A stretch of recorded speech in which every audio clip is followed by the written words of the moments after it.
Netcasts you love. From people you trust. This is Twit. Bandwidth for Triangulation is brought to you by Cashfly at CACHEFLY.com. This is Triangulation, episode 229, for Monday, December 14th, 2015. Paul Syverson, inventor of Tor. Triangulation is brought to you by Braintree. Looking to set up payments for your business? Braintree gives your app or website a payment solution that accepts just about every payment method with one easy integration. Plus, Braintree will give you the first $50,000 in transactions fee-free. To learn more, visit BraintreePayments.com/triangulation. And by Wealthfront. Wealthfront is a low-cost automated investment service that is the most sophisticated way for you to invest your money. Whether you've got millions or you're just starting out, visit wealthfront.com/triangulation to sign up and get your free personalized investment portfolio. That's wealthfront.com/triangulation. It's time for Triangulation, the show where we get together with some of the smartest minds, the most interesting people in technology, and spend some time talking to them. And I'm afraid this coming Triangulation, the episode you're watching right now, the mind is so smart that I don't know if I can do this justice, but I'm going to try. Paul Syverson is with us.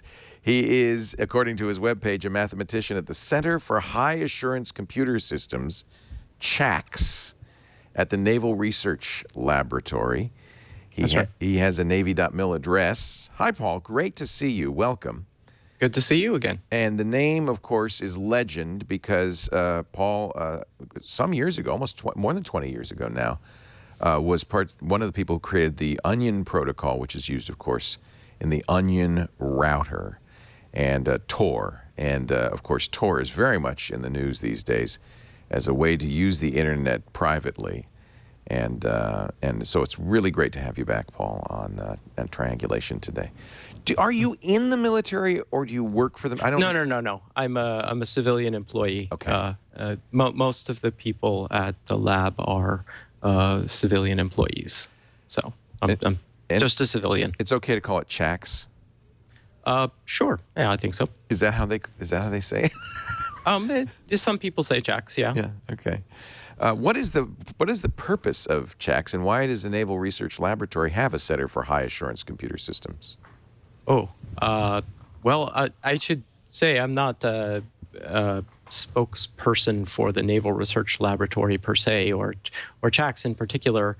But you've worked there 20 years, so you probably... I have worked there 20 years. I guess I just... know something about it. This is not official. What we're about to hear is not official.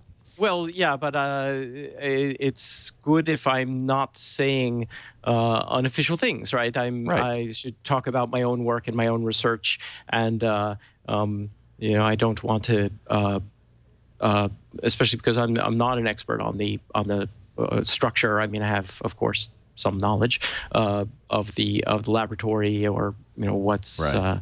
The proper. Well, what do you do there? How about that? So I do. Okay, but I mean, I could. CHACS is a branch at the Naval Research Laboratory that's devoted to, as it says, high assurance computing systems. So there's. This is on the public webpage, so I can say that there's a bunch of different sections. I'm going to skip one if I try to do it off the top of my head, but there's communication security and network security, and I'm in the formal methods section, and there's computer security and software engineering, mobile security. Oh, and there's a recent addition is informatic phenomena. Ooh. So, yeah. I don't know what that is, but that sounds cool too. And so, of course, it makes sense that the Department of the Navy wants to be able to operate securely. Sure. And that's been the case, I'm sure, since the Navy was formed 200 years ago.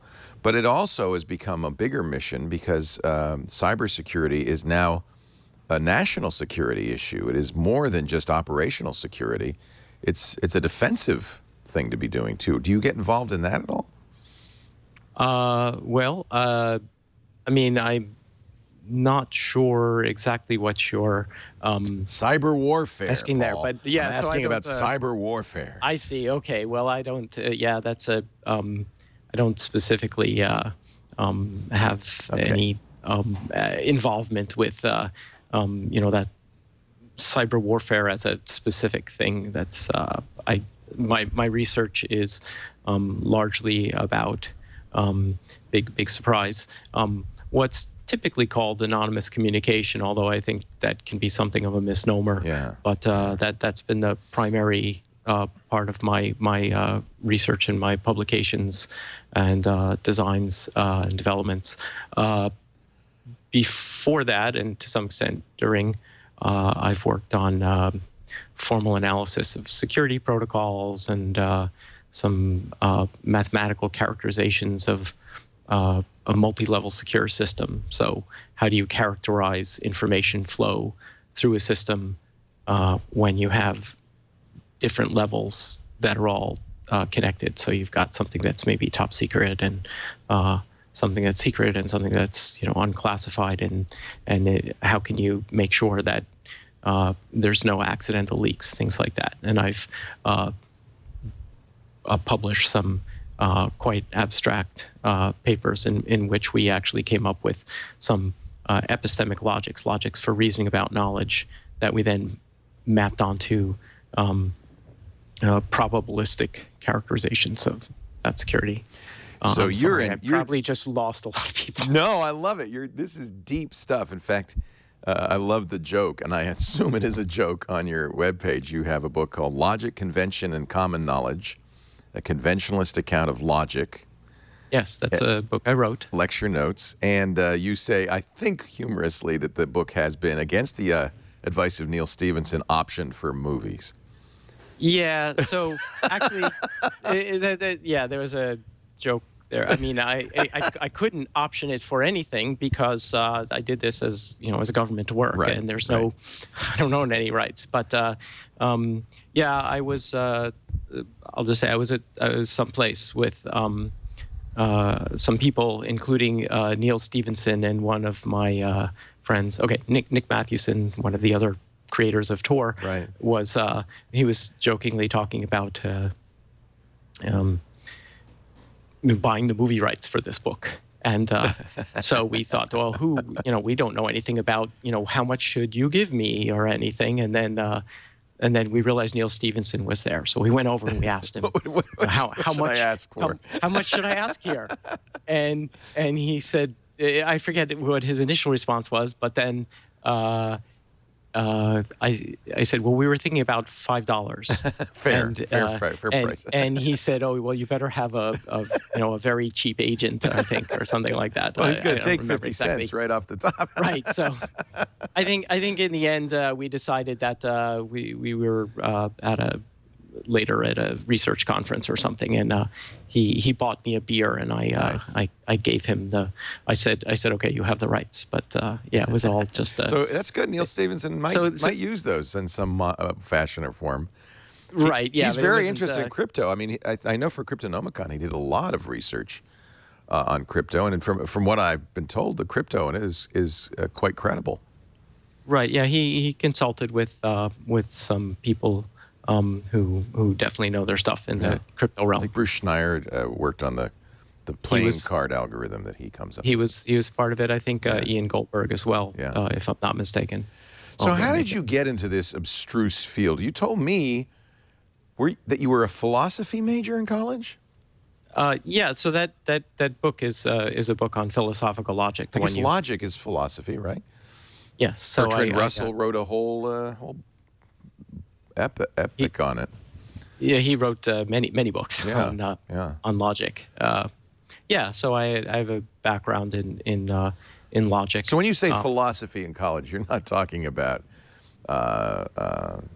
phenomena, noumena. You're talking about Russellian logic and that kind of thing. Well, I have 3 degrees in philosophy and 1 in mathematics. Holy cow! Well, it's not that impressive. I mean, yes, it is. I've my undergraduate degree.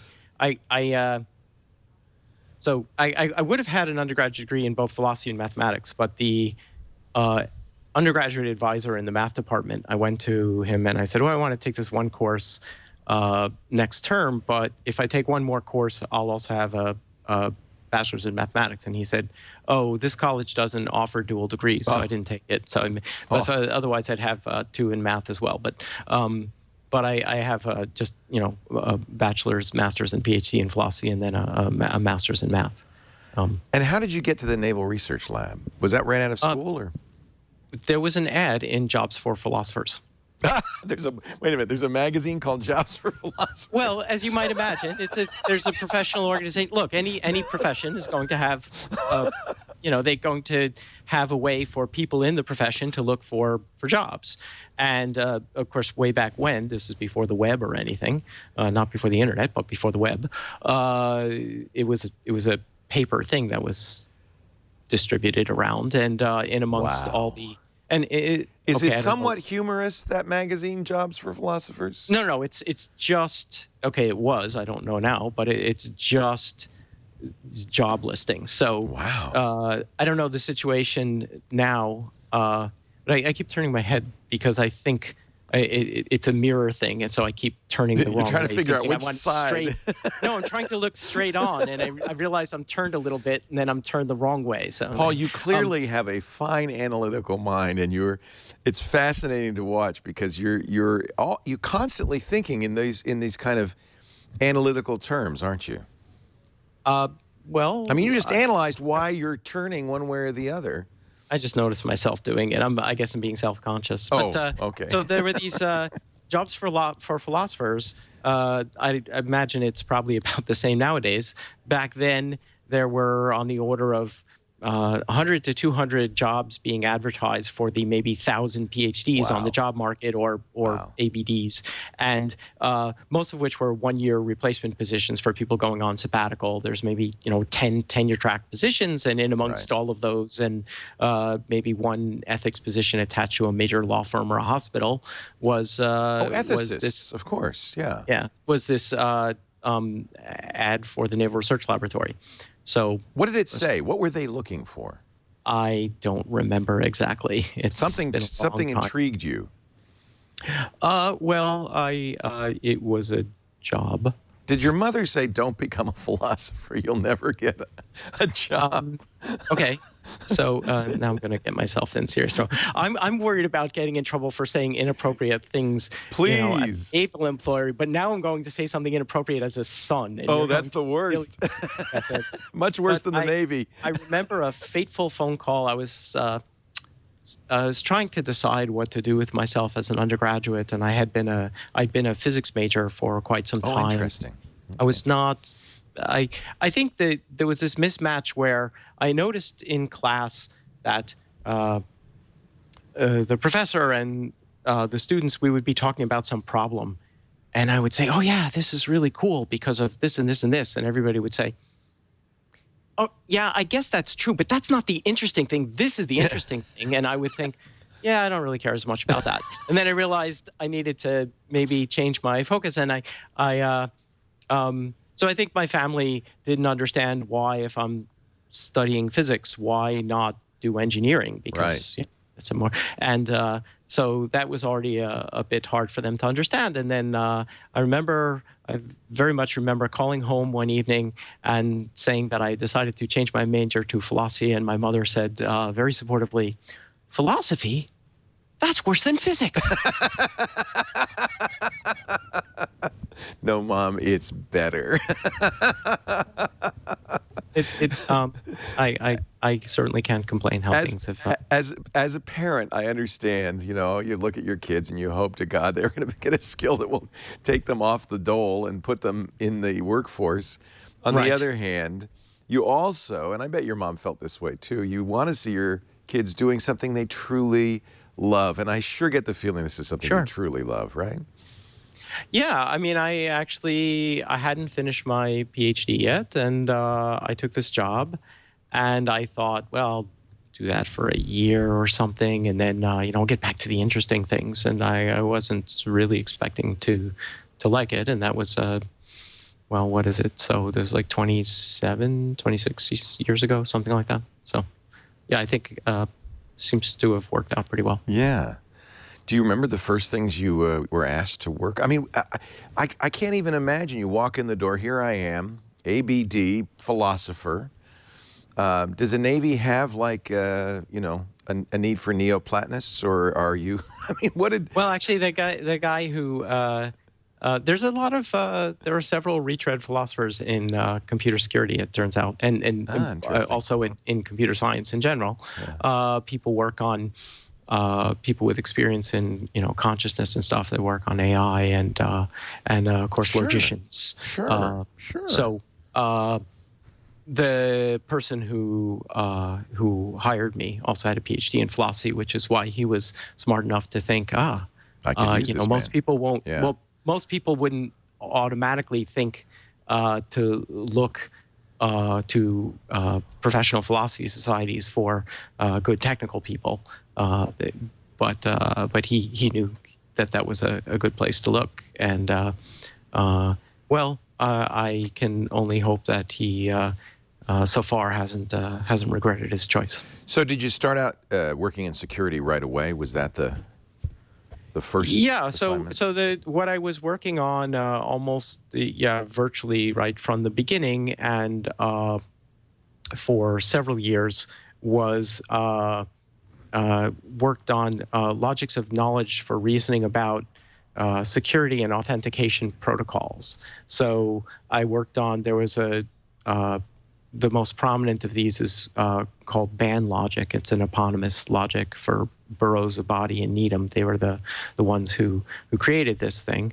And so people realized that you could apply logic to analyze security protocols. So, for example, if Alice and Bob are trying to have a conversation, and if Alice believes that K is a good key for Alice and Bob to talk to one another, and Alice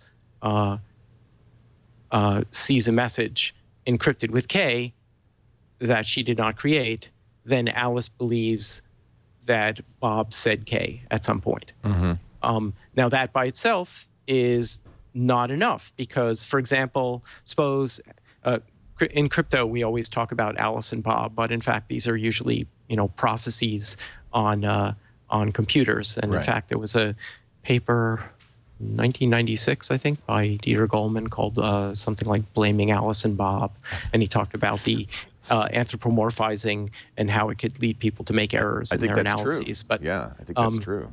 But for good or ill, we talk about Alice and Bob. But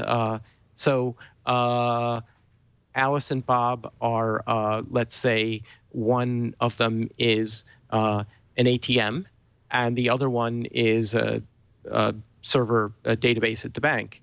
And so typically you go to an ATM and you put in your card and your PIN, and then you type in a request.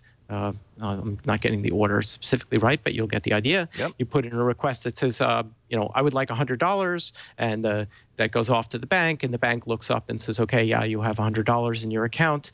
And so it sends back a message to the ATM saying, yeah, go ahead, dispense $100, and it debits your account, $100 from your account. Yeah. Now you have a valid signed message from the ATM that was sent that says, please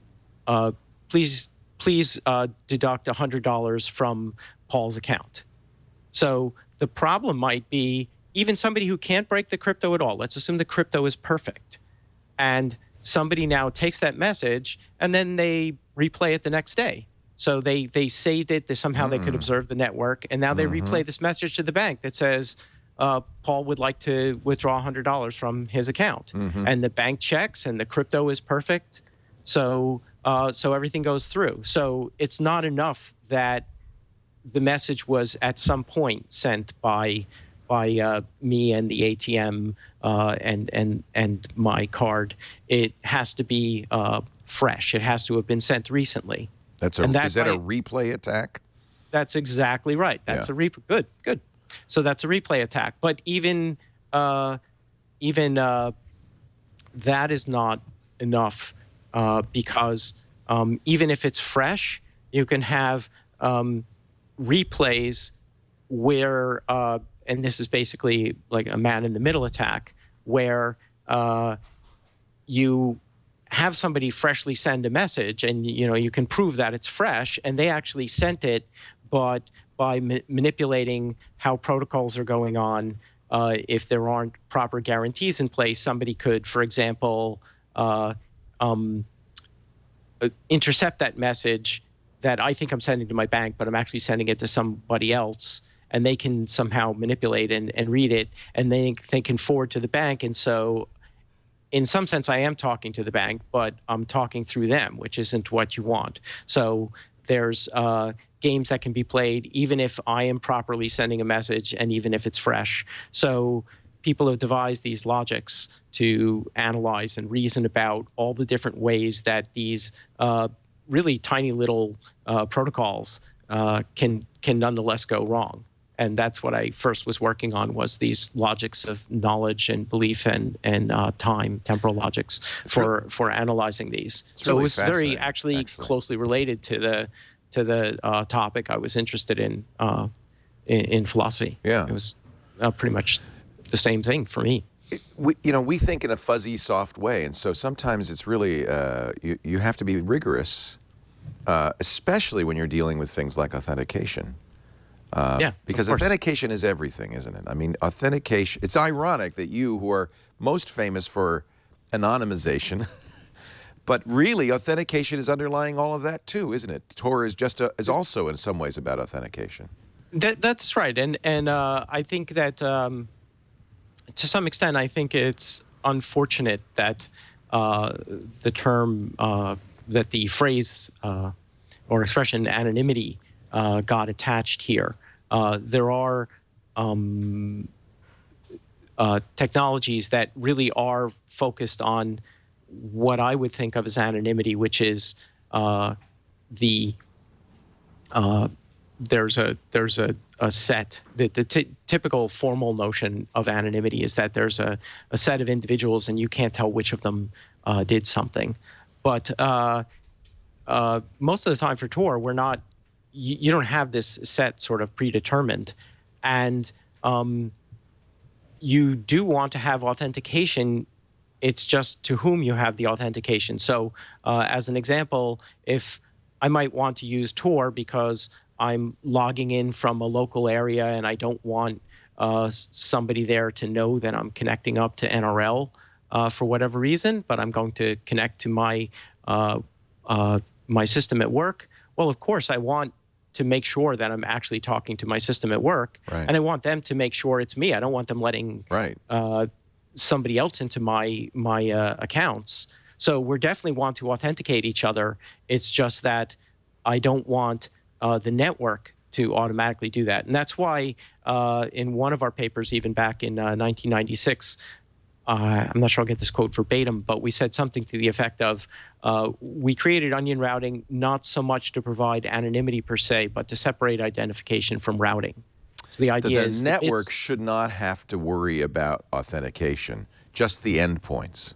Right, and that actually fits a lot with the whole design of the internet in going back to the beginnings, where the network is about moving the bits around efficiently, and it's the hosts at the end that should be doing that. And this also fits to some extent the way I think this is sort of more similar to day-to-day life. So it's kind of funny that that people might think otherwise. I mean, if somebody shows up at your door, you might ask for some ID before you let them in.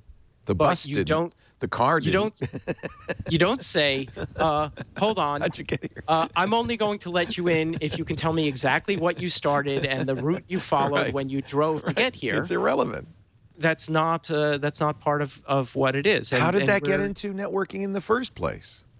Well, I don't want to try to speak for the history of the internet, but I mean, I think it's like so many things, if you are designing just to make something work, and then you are after the fact thinking about some of the security properties. I mean, I don't think they had thought about how to add even confidentiality and authentication for the data, much less authentication and confidentiality for the routing, which was what we did. So I think initially, you're just trying to get the thing to communicate well. Right.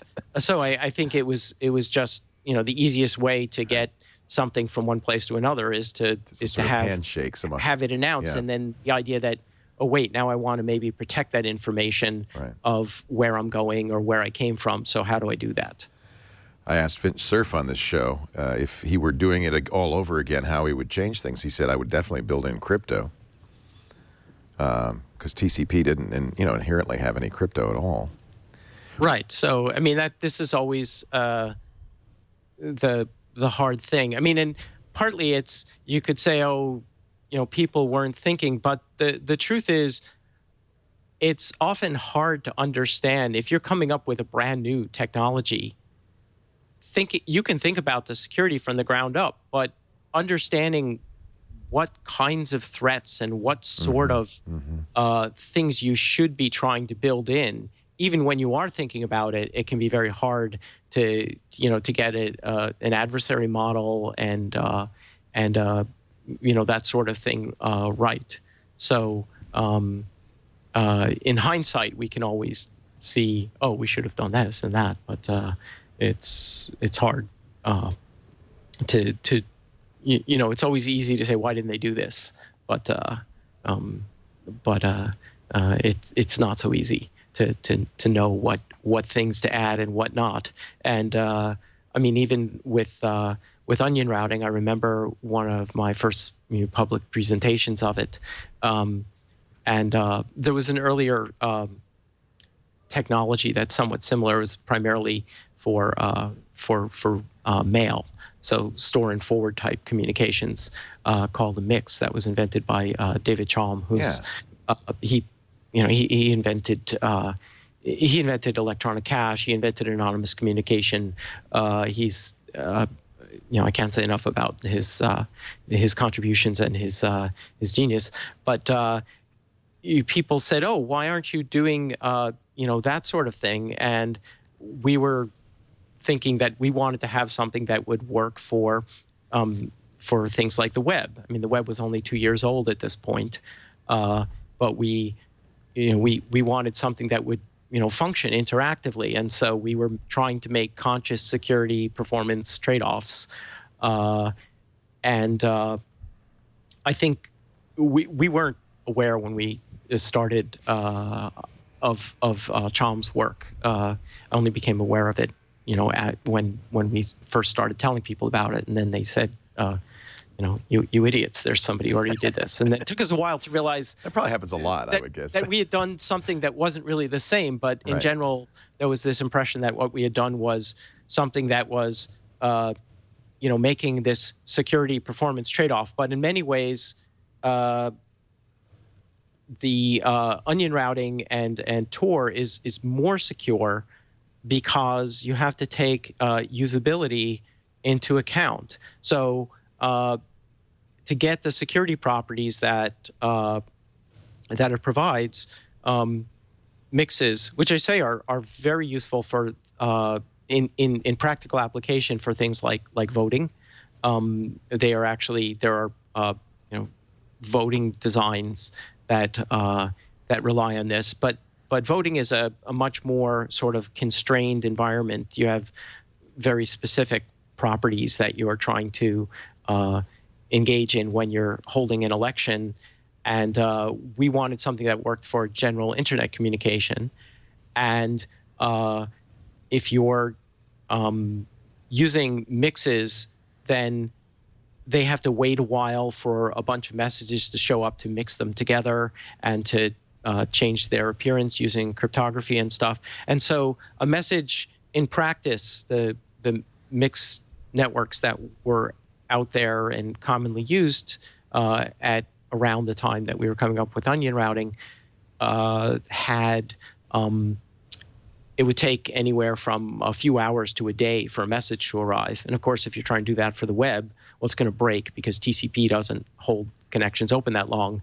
And also, almost as importantly, if not more so, people don't want to wait a day for their web page to load. They're going to go away. And for that reason, even the versions of onion routing that we had in the 90s that we were running at NRL, we were getting, I forget, 50,000 or so connections a day before, on our prototype. I think the largest deployed mixed networks for remailers that were around had maybe 20, 30 relays in the entire network. Oh, wow. Mixes and maybe 100 or so concurrent users at any given time. So those 100 users might be very well hidden amongst themselves, but it's a very small set. And if your adversary can then go and sort of do additional things to, everybody using the system, if it's a small set, then it may not actually be more secure, except according to some theoretical model. I discussed this in Why I'm Not an Entropist. Yes. So you've been doing your homework. Not that I understood a word, but okay, go ahead. Okay, well, no, but so that's basically the idea. Yeah. It's not unique to me. I don't think I'm the only person making these observations. A lot of people have noted that that you need usability to take Clearly. into account for Yeah. security. I was going to say a lot of people have observed that usable security is in some sense redundant, but I'm not sure anybody. Maybe Well, I've just some say it's an oxymoron. We've always talked about the trade-off between security and convenience. Right. Well, usually security doesn't come for free, especially if you're trying to add it in afterwards. But that's actually part of the point, that if it's too inconvenient, Right. then people won't use it, and then it's not secure. If people don't bother to use your system, they use something else that's more convenient. Right.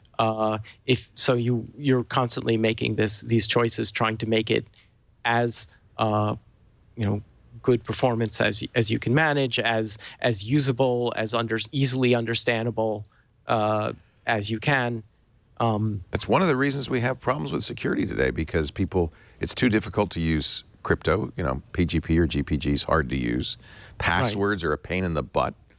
And so people end up doing things that are easy, but not quite so secure, or they just don't attempt it. So what we need is solutions, and I'm glad to hear that it's possible, is solutions that are both easy to use and secure. Right. Well, it's possible to always, I think, do better. One of my favorite quotes in this area, she was talking about security specifically, but Jeanette Wing said user error. User error is not an explanation; it's a diagnosis. Yeah. So, Yeah. it's not a. So the idea is you haven't explained what's wrong. You haven't offered an explanation for what went wrong here. You've offered an explanation for what's wrong with your system. If your system allows users to make errors, then you should try to improve your system. I like it. I've said that for a long time. Yeah. We're talking. And it's always hard because there are some things where it takes a long time, and it's tricky to make it more usable, and it's also hard because it's hard to communicate to users what even you're protecting them against, and so you would like them to just sort of be secure by default, and that's a hard thing to do, but we try. We're talking with Paul F. Syverson. He is one of the creators of the Onion protocol, which is the basis for Tor, the Onion router, at the Naval Research Lab. He's a mathematician and a computer scientist there. We're going to take a break, come back with more in just a bit. We'll have more with Paul Syverson in just a moment, but first I want to speak specifically to people developing mobile apps. We're doing that. Or websites where you need a payment API. And I want to caution you, don't do it yourself. This is tough stuff. This is stuff so important that you want to get the best-in-class solution. You want, if you could just like brainstorm with me here. We want something as good as Uber uses. What is that? Because that's good, right? When you get in the car, you get the ride, and then you get out of the car, and that's it. There's no fuss, no muss. It's easy. You enter your credit card once at the beginning and the first time you use the app, and that's it. Yeah, we want that. We want what does Lyft use? That's a good experience too. Hey, those buyable pins on Pinterest? How do those work? How or if your website, GitHub seems like they really got it nailed. How do they do it? Well, you know what? There's one answer to all of those questions, and it's Braintree. BraintreePayments.com. Uber, Lyft, Airbnb, Hotels Tonight, GitHub, the buyable pins on Pinterest, StubHub. They all use Braintree Payments, and there's a lot of reasons. I mean, of course, it's easy for the developer. It's about 10 lines of code. The integration couldn't be easier. You have a full control panel. Whenever a new payment method is added, you just check a box. Of course, they already take everything: Apple Pay, Android Pay, Bitcoin, Venmo, PayPal, credit cards. I mean, they take everything. But if something new comes along, check the box, boom, it's in there. It's completely compliant, the fraud protection is amazing, super secure, and most importantly, it eliminates that problem of shopping cart abandonment. That is a real problem in mobile apps because people get funny, they get closer and closer to the buy button, and then I don't trust this. With Braintree, it's easy. You'll eliminate this problem. Customer support is great for you. In fact, they'll even do the integration if you want. Go play with the sandbox. And I'm not telling you go play in a sandbox. I mean, go to BraintreePayments.com/triangulation. Take a look at the V.0 SDK. And take a look at the sandbox. Play with it. Get a sense of what it can do. And I'm telling you, you're going to love it. BraintreePayments.com. They've done the work for you. BraintreePayments.com/triangulation. And by the way, your first $50,000 in transactions are fee-free. Fee schedule is very, very affordable and fair. This is the way to do it. I'm just saying, it's the way to do it. BraintreePayments.com/triangulation. Check them out, will you? And now, back to Paul Syverson. Paul Syverson is our guest. His book, I love this. I got to read this to you. Logic, Convention, and Common Knowledge. There's a 5-star review on Amazon by Stephen J. Greenwald, who is, of course, one of your colleagues. Dr. Syverson outdoes himself on his latest book, The Gripping Story of Conventionalist Logic, as it ties into game theoretic frameworks, shows his complete mastery of the art of suspense. The intricate plot with the incredible surprise ending didn't fail to deliver. If only more authors of texts on logic would take the time to intricately plot things. As things stand, Dr. Syverson certainly does not face any real competition in the battle for logical truth in this engrossing Romana clef of the down and dirty world of professional logicians and the hangers-on, groupies, drug dealers, pimps, and mathematicians that surround them and turn their lives into the sort of surreal mirror of twisted reality that one usually finds in a David Lynch film. It is only a matter of time before Hollywood makes a movie based on this book, and I certainly look forward to it. Yes. Well, I perhaps I should say I wish I had Steve's creativity. It's really good. That may not be an entirely accurate depiction of the book. You mean there isn't a surprise ending? No, I try to telegraph the ending. Right from the front, right? Yeah, right from the beginning. So yeah. So you've said a couple of times, and I think we're nowhere. We're not nearly as sophisticated as you in this area. We haven't spent the 27 years of deep thinking that you have in this, but you've said before that anonymity is not exactly the purpose of Tor. So, and I think that's a common misconception. Do you want to set the record straight? Well, it's a side effect. It's just it can be misleading because the term, I think a lot of people we all bring our own understanding of terms to when we hear them. And I think that this is a term that a lot of times the understandings that people bring lead them a little astray about what's going on. So as I said, we are intending to separate identification from routing, and the purpose for which you might be doing this might vary. So, for the law enforcement officer, it's an undercover investigations tool. To corporate user, it might be a network security tool to protect their clients and to allow them to investigate things without maybe looking at their competitors' sites, things like that. So it's a network security tool. To somebody who is concerned about what search engines and websites they go to, learn about their what they're interested in and things they might want to keep private, or somebody who is looking up about cancer treatments for their uncle who's sick. It's a privacy tool. To some abuse victim who is trying to put her life back together and maybe find out how she could get away from difficult situations without leaving telltale indications of that she's thinking about that. It may be a lifeline to safety. So it's a network security tool. It's a privacy tool. It's a traffic analysis resistance. It's all these things at once, and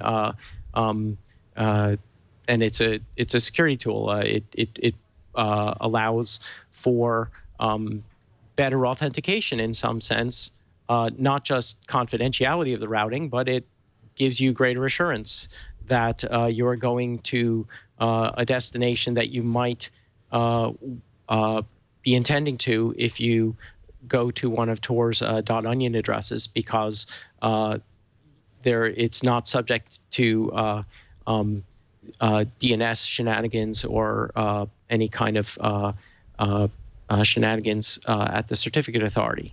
So just to some extent, it's doing a lot of things at once. It's a general security tool. So I like to think of it like the old story of the the blind men and the elephant. I'm sure you're familiar with this, where one is touching the tusk and saying it's a spear, and one is touching the side and saying it's a wall, and one is touching the leg and saying it's a pillar, and one is holding the tail and saying it's a rope, and one is holding the ear and saying it's a fan.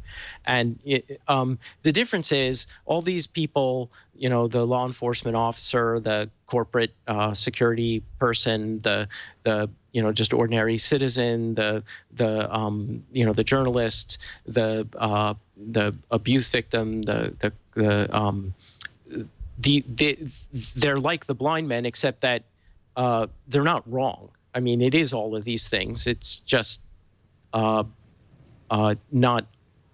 It's all of those things, but it provides different things to different people, which is actually kind of where it gets its security from, because by providing these values to all different kinds of people, it makes it harder for an adversary to know what sort of person is maybe using the network at this time and why. So you aren't telegraphing, oh, that's the network that is only used by cancer survivors.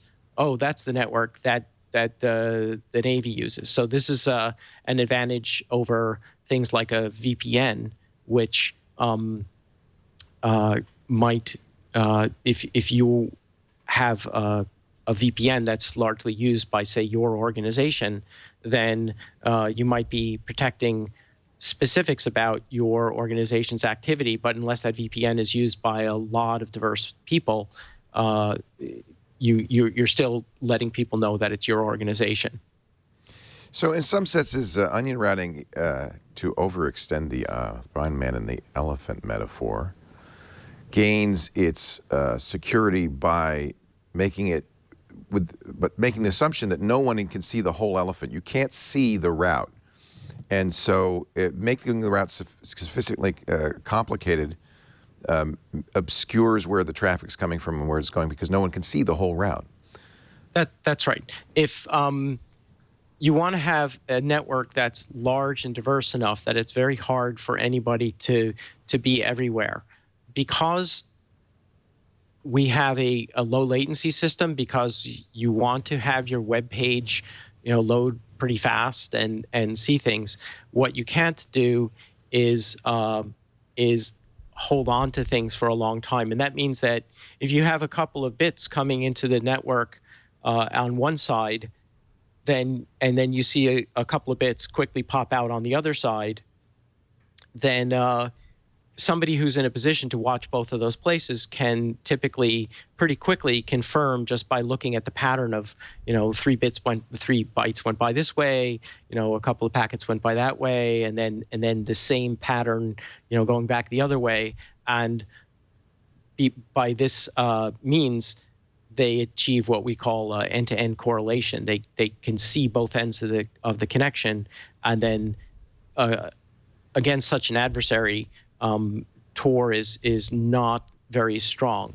Is that the traffic correlation that you talk about in your? That's right. So yes, and we've done a bunch of papers in which we've looked at, how big an adversary has to be in terms of observing the relays in the network itself, but also the points between the relays and from the relays to the clients and from the relays to the server. Back in the early days when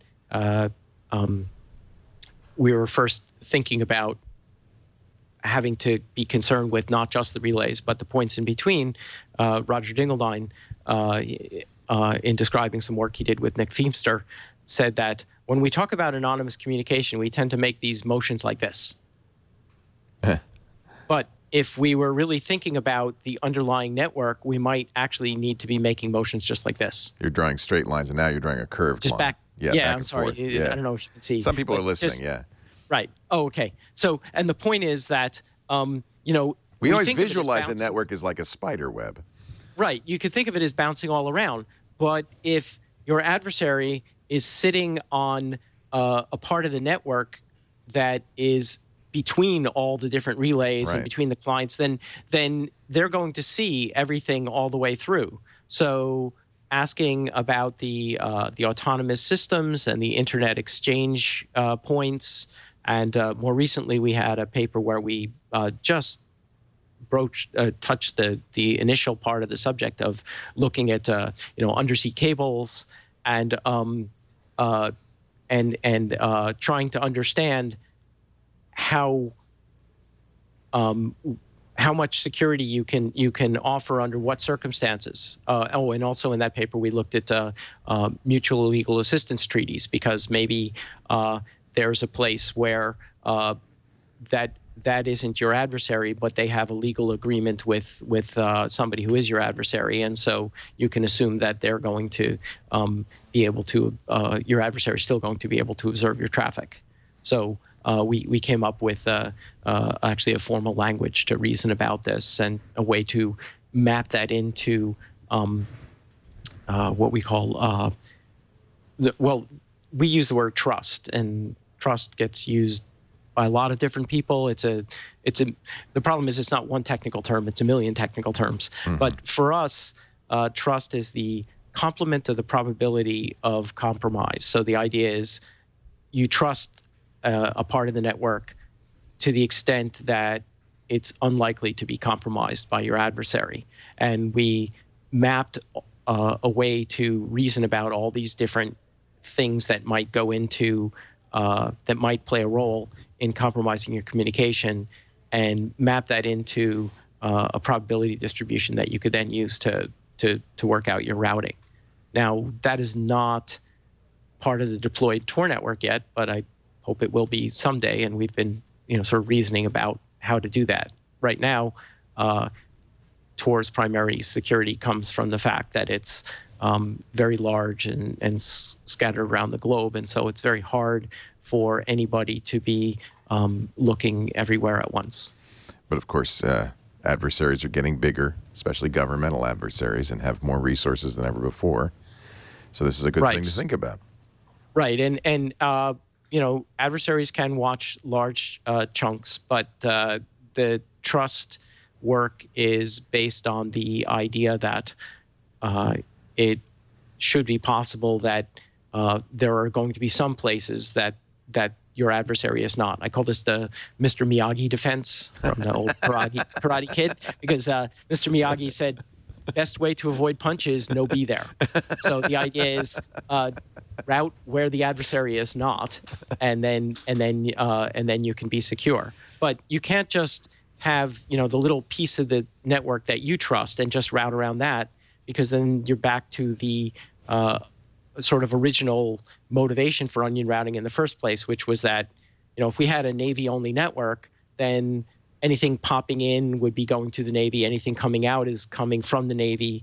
So you need to have a network that is carrying traffic for lots of people and has to be diverse.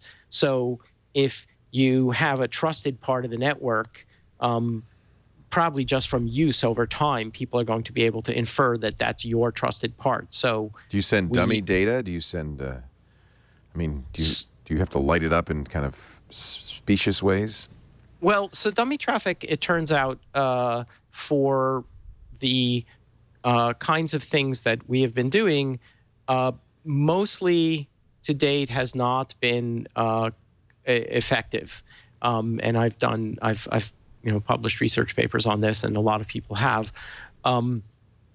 As I said, you have this end-to-end correlation attack issue where somebody can just watch a few bits going in on one side and then watch them coming out on the other side, and then see another pattern come back the other way, and it's pretty quick. Now, even if you did, say, put a bunch of padding in one place, the problem is that let's say you put padding between you put padding between the client and the first relay, the first Tor relay. So you have this padding going on, and then you're not going to be able to relate that to the traffic at the other end. Well, one thing is that an adversary there could just delay the traffic a little bit and then just watch the pattern of delays on the bits at the other end, and then they would still win. So it's hard to make it effective. Now, you never say never, and it's possible that there are some places where adding some dummy traffic might counter some classes of adversaries, but by default, Tor does not, to date, include dummy traffic, because it's mostly easy for an adversary to confirm when they are seeing things. If they're not at both ends, they're not likely to win, and if they are at both ends, then they will win. Right. Now, just to contradict myself. This stuff is hard, isn't it? I love it. So Tor does move stuff around in uniform size cells, we call them. So because it kind of chunks things up in these uniform size cells, that does complicate a little bit the ability for somebody to recognize. They can see the pattern between the cells, but the amount of data is fuzzed up a little bit. And people have done research on what they call website fingerprinting, where something's encrypted and you can't see where it's going, but you can just recognize the patterns and say, oh, this must be Twit TV triangulation, because I know that this is the pattern that went in and out of there, or more perhaps typical, if there's some website that has a standard front page that has a somewhat unique pattern. So Tor does complicate that already to some extent, but in general, adding padding traffic, first of all, it adds load to the network. It's expensive computationally, and it doesn't mostly seem to help. So we're not doing that. Yeah. We're talking to Paul Syverson. He is one of the creators of the Onion protocol used in Tor and has spent the last 20 more years working on this. And as people will be pleased to hear, imagining adversaries and attack routes and ways to make Tor better. We're going to take a break, come back with more in just a moment. This is Triangulation. Our guest, Paul Syverson, is the creator of the Onion Protocol and Tor. Not the Tor Project, you make that clear. That's a nonprofit group that took Tor and is making it widely available. Is that right?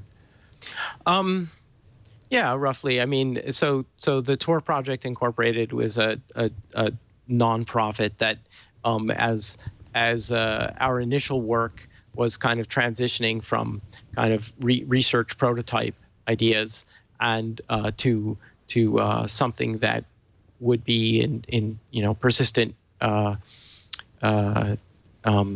deployment and use. It made sense to the folks who originated to set up a nonprofit organization to continue development. But in some sense, the Tor Project, not the legal entity, the Tor Project Incorporated, but to some extent that also refers to the general project of working on this sort of communication and securing people's communication using Tor. And there's lots of people who are not part of the Tor Project Incorporated who are part of the Tor Project in a larger sense. The nutshell way I sometimes express this is by saying that I'm not from the Tor Project, but the Tor Project is from me, because it sort of grew out of originally from one of my some of my onion routing research. And I mean, we worked on the design that ultimately became Tor. And you must be gratified by the spread of Tor. For instance, we talked a couple of weeks ago on the new Screensavers to the Library Freedom Project. They're putting, or beginning to put, Tor nodes in libraries, which makes perfect sense. That's a very reasonable place to expand Tor.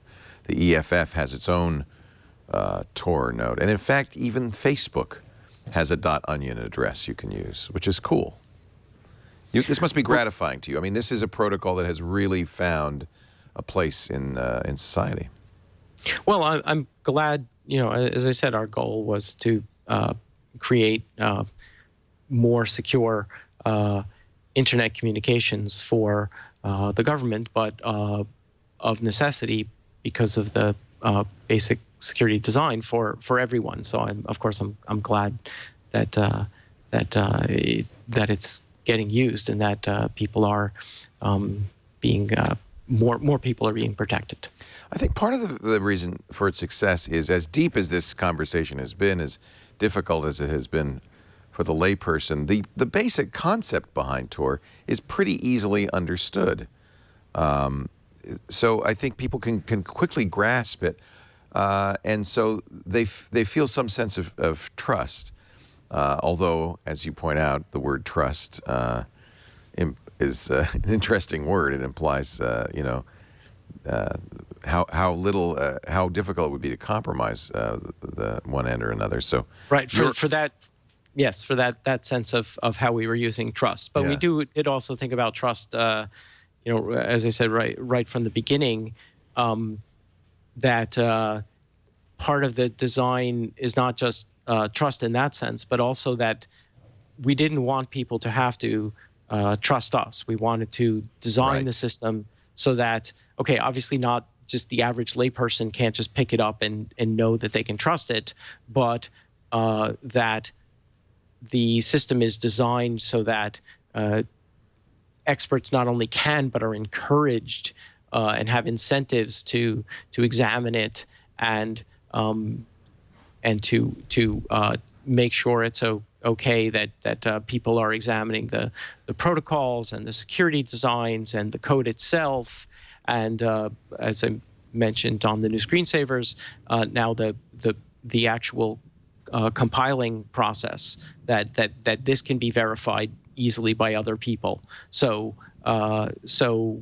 we're always working to try to make it so that the amount of trust that has to be placed in any given part of the system or any developer or anything like that is actually not so great. So that you have greater assurance, because it's going to be pretty hard for anybody to violate that trust without being noticed. Yeah, and I mean, in that sense of the word trust, computing, in fact, modern life is an exercise in trust. I mean, you don't know what's in the microcode in the chip unless you make your own chips. You don't know what's in the code of the operating system. Most software that you're using is proprietary, is not open, cannot be examined.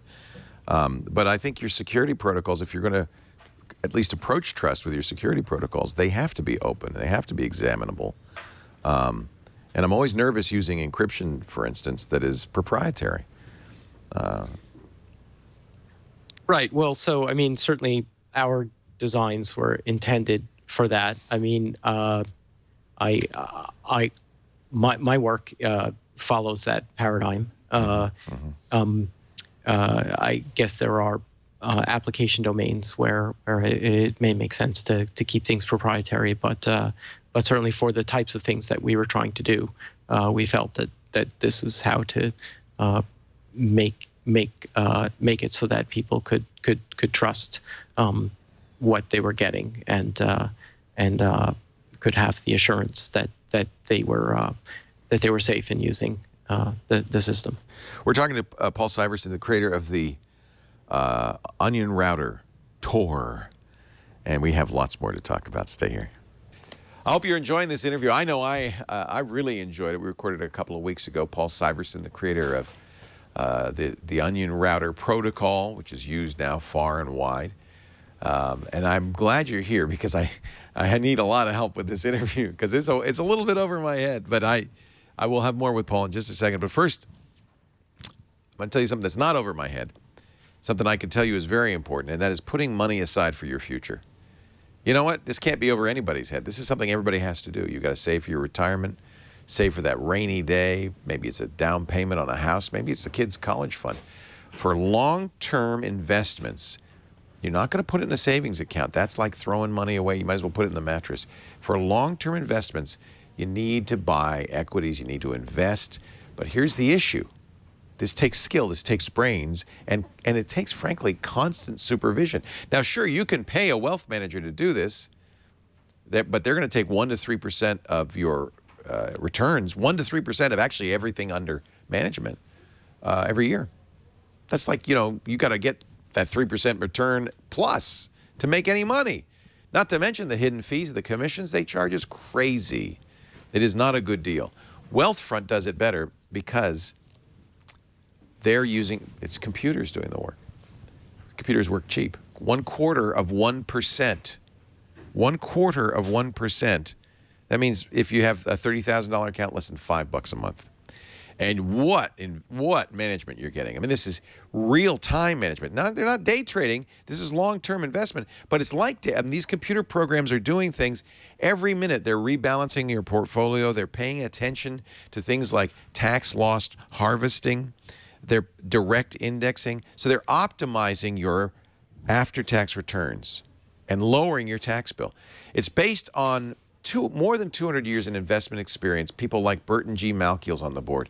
Charles D. Ellis is on the board. Some of the best investment advisors in the world. People who wrote the book. And they've taken their brains, their smarts, and they've encapsulated it.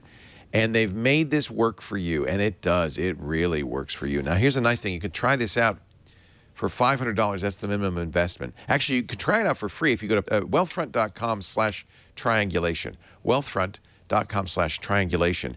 You'll answer some questions, time frame, risk aversion, things like that. The traditional questions any broker would ask you. And then they'll give you a free personalized portfolio just for you. So just try that. That's what's so cool. You don't have to manage it. You don't have to pay outrageous fees to get it managed. Wealthfront does it for you. Wealthfront.com/triangulation. And as a little bit of incentive, incidentally, your first $15,000 will be managed fee-free forever. This is the future of investing. This is the way you should be investing your long-term investments. I want you to try it. Just do me a favor. Go there, read up on it, get the books. I've read those books. They're great books. Get the information. because this is important. This is not something you want to put off. Get the free portfolio. You'll get an idea.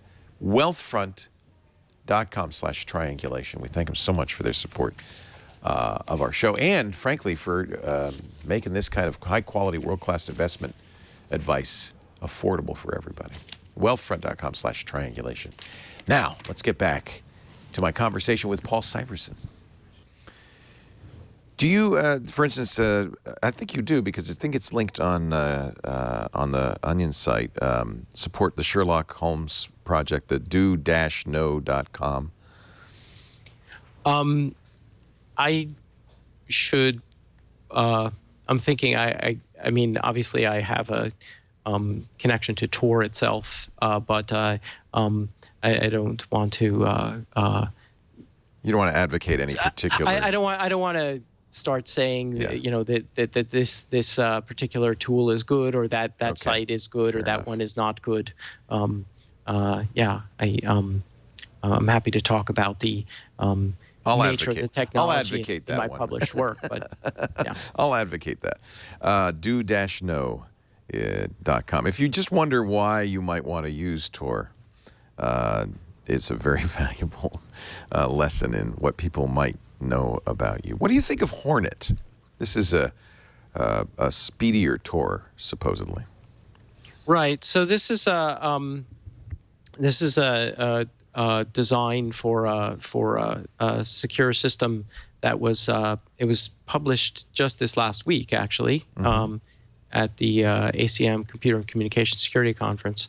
I'm trying to. I was like, I've looked at it. I think it's an interesting design. I'm drawing a blank. There are some reasons that I think that is very good research and that I was excited about to see. I don't think it's a fast. The idea is that there's overhead, and obviously, in all these additional servers, and it's to speed this up. Right. I guess I should have been sort of more prepared doing my homework. Well, it was only last week, Paul. I looked at it. I looked at it some time ago. I was aware of it.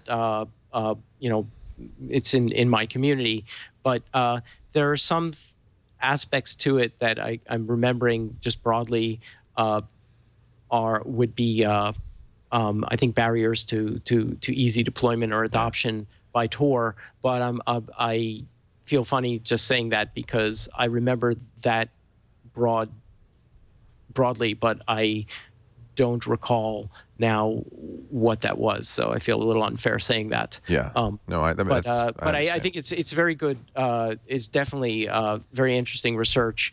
But I don't think it's sort of like some new Tor that is out and everybody can just jump and use it. It's definitely more at the research stages and has some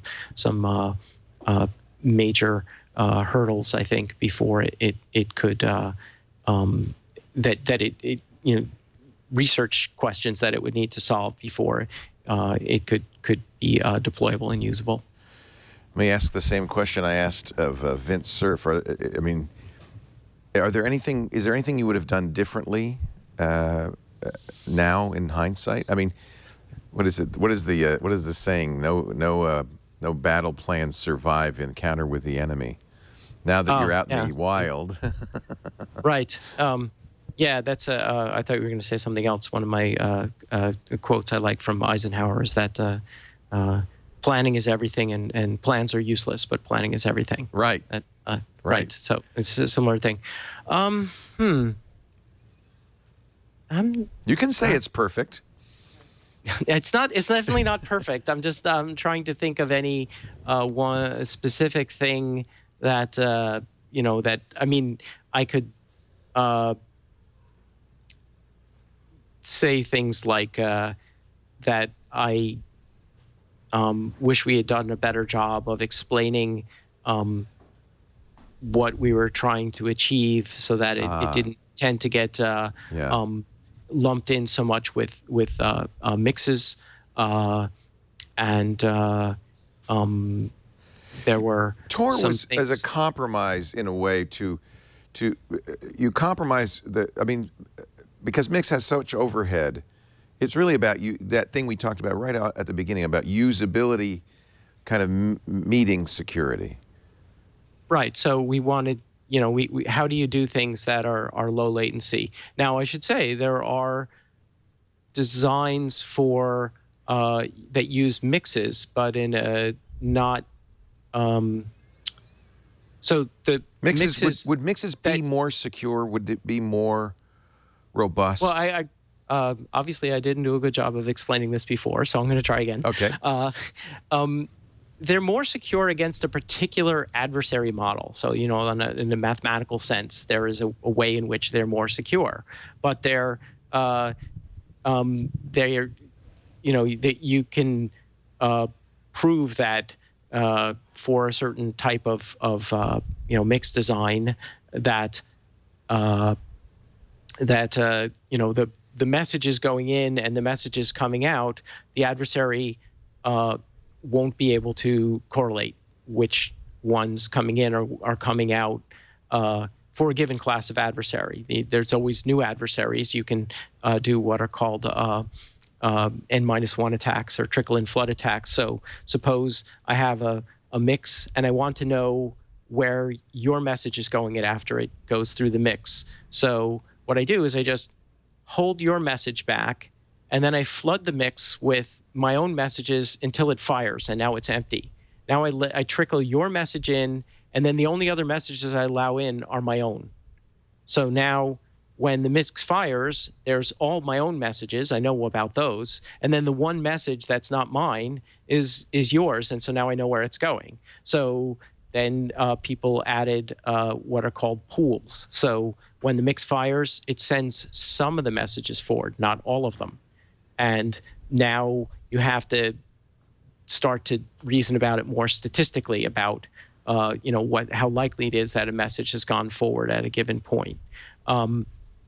So the mixes are more secure against a global adversary, a global passive adversary who can watch everywhere and see everything.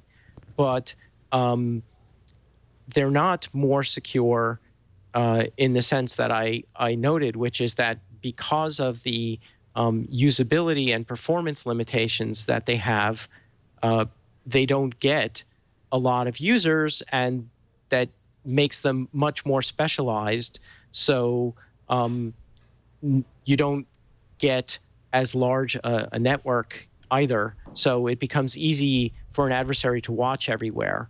And it's true that you might have better hiding than you would have for Tor for the same size network and the same number of users, but Tor has a much larger network with a lot more users. And so it's hard to say that, just simply one is more secure than the other. Makes sense, yeah.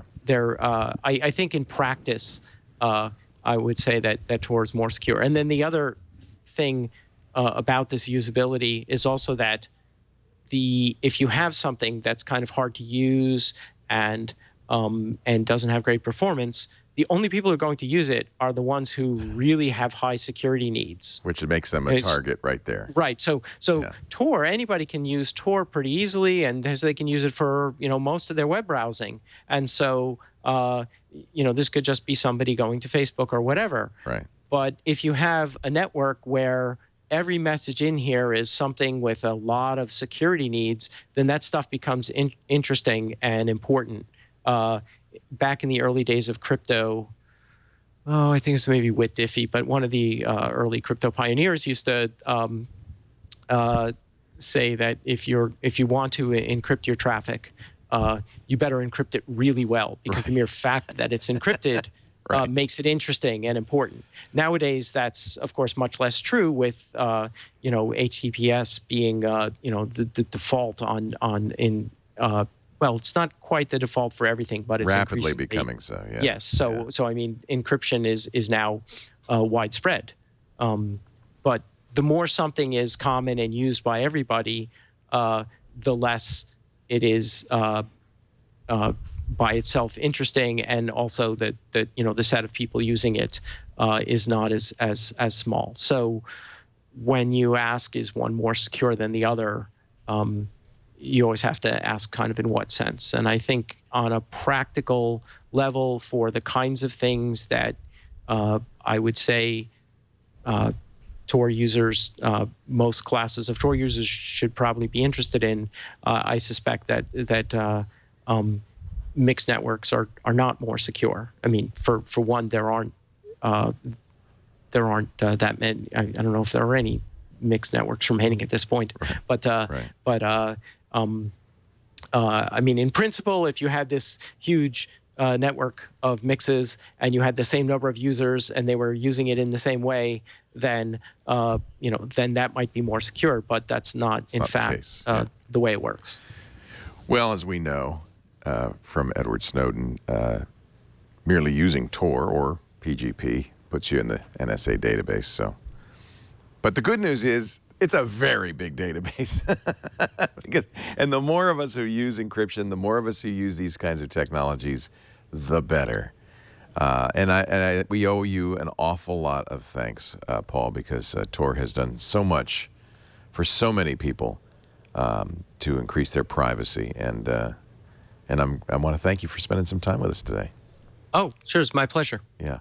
Paul Syverson is the one of the creators of the Tor protocol and the Tor Onion Router, which is not capital T-O-R, even though that sounds like an acronym. No. So, why is it not capital T-O-R? Okay, well, so this was it was Roger's decision, Roger Dingledine, one of the people I created Tor with, along with Nick Mathewson.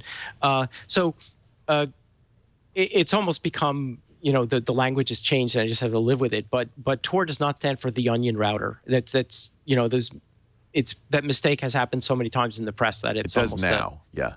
Yeah, it's almost just the way it is. But the way it came about was that when Roger first started working with me, there in our own tiny little space, saying onion routing is a little bit like saying Band-Aid or Kleenex, or something where people confuse a specific brand with a type of product. And so when Roger said to some people, "Oh, I'm working on onion routing," and there were a few other versions around, and they would say, "Oh, which one?" And he said, no, the onion routing, the original onion routing from the Naval Research Laboratory. And his girlfriend at the time, now his wife, Rachel Greensap, said, "Oh, that's a good acronym." And then Roger, actually, I think it was the one who observed that. Oh, and it's a nice recursive acronym. So Tor's onion routing. And then we realized, Tor is also a word. It works nicely. In German, it means like door or gate, like city gate, like the magnificent Brandenburg Tor in Berlin. And it also, I'm told, in Turkish means a fine meshed net. So we use the word, but it originally came from the idea that it was the onion routing. It was not one of the imitators, the original and still the best, the one from the Naval Research Laboratory. So that's where the name actually came from. So there you go. From now on, folks, do not capitalize the whole word, just the first letter. Paul, thank you so much for your time. I really appreciate it. Sure. Glad to be here. Paul Syverson. We do Triangulation every Monday, 11 a.m. Pacific, 2 p.m. Eastern, 1800 UTC. I hope you'll tune in live because your questions help, especially when the going gets tough, as it did today, because this is way beyond my pay grade. But fortunately, we've got a great chat room, a smart chat room, and your questions are always a big part of it. If you can't watch live, though, you can get it on demand.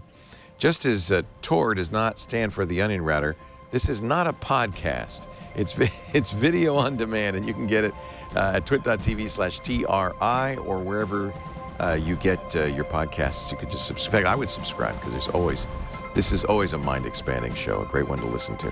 Thanks for joining me. We'll see you next time on Triangulation.